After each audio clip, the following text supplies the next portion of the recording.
Welcome to the Real News Network. I'm Paul Jay in Baltimore, and welcome to what will become a regular series of interviews about events unfolding in China.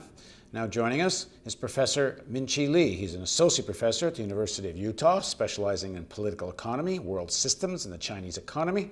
He was a political prisoner in China from 1990 to 1992. He's the author of After Neoliberalism, Empire, Social Democracy, or Socialism. Thanks very much for joining us, Min-Chi. Thank you, Paul. So the leadership is transitioning. There's a crisis of sorts. Who's who and what's happening?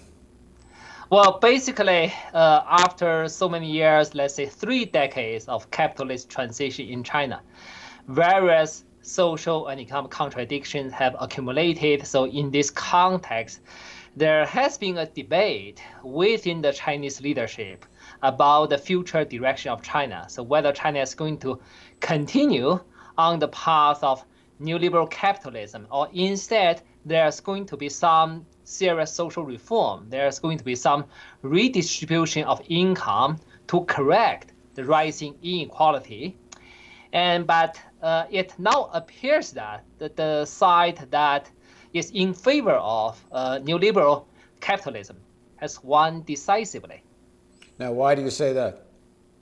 Well, as we probably everyone is aware of that, that is Bo Xilai now has been purged, not only from the party leadership, but also expelled from the party. All right, for people that aren't following the story, just give us a little background.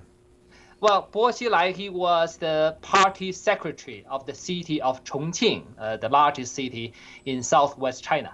So while he was the party secretary in Chongqing, he promoted some limited social reform, including the crackdown on organized crime and the supply of social housing to ordinary people, which benefited the lower social classes in the local area.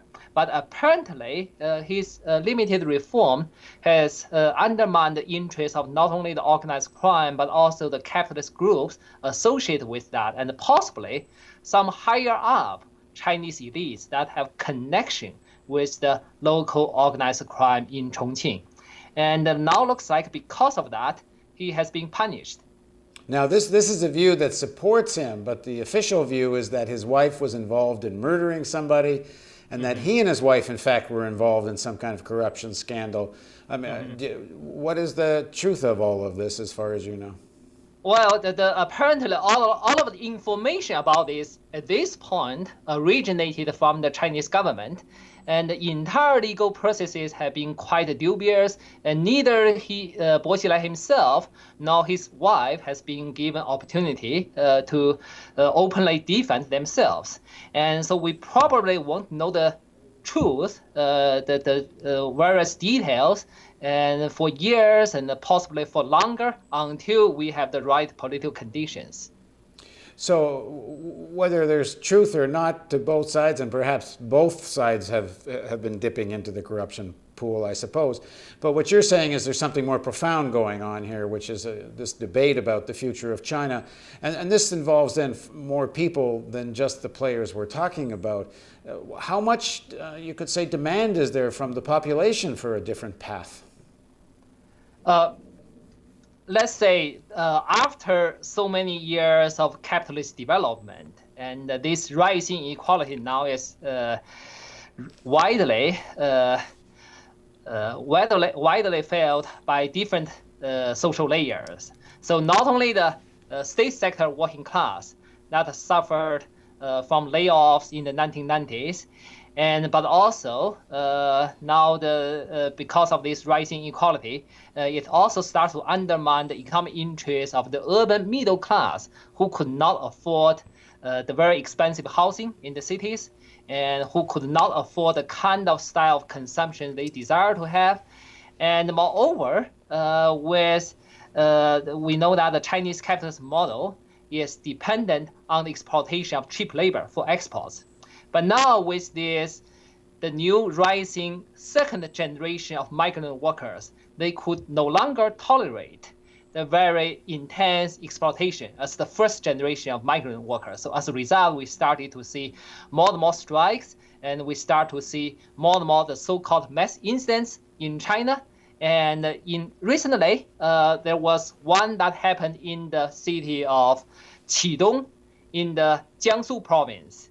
And there was one more that happened in Shifang in Sichuan province.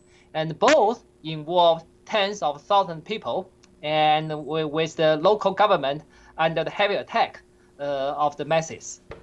Now, there's also been continued conflict at the Foxconn factory that makes Apple iPhones, amongst other things. What's happening there? Well, in the case of Foxconn, my understanding is that because of, on the one hand, the Foxconn follow this Taiwanese style of management, which had very harsh treatment of the workers with their so-called military style management. And so that make the many workers intolerable. And then moreover, now with the global capitalist crisis, so the prospect of Chinese export have become more difficult.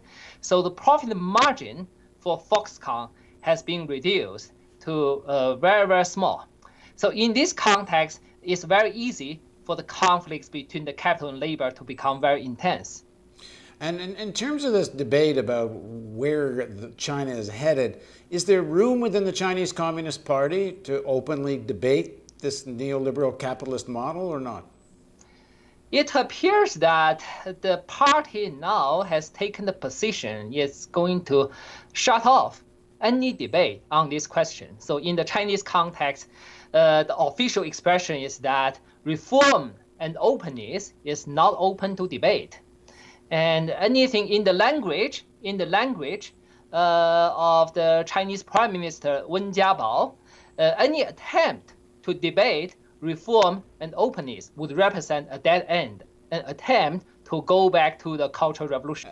And what, in terms of what's happening now in terms of the Chinese economy, we hear reports of slowing down. We in a previous interview, you had talked about how a lot of the growth was based on a construction bubble that wasn't really backed up by demand, increased demand amongst the people. Is that starting to assert itself now? Yeah, definitely starts to asserting itself. But my own view is that given the current Chinese government's fiscal conditions, given their capacity, they might still be able to postpone the crisis by 3 or 5 years. But definitely within the medium term, I do think that the Chinese economy is potentially facing a major crisis. All right, thanks very much for joining us, Min Chi.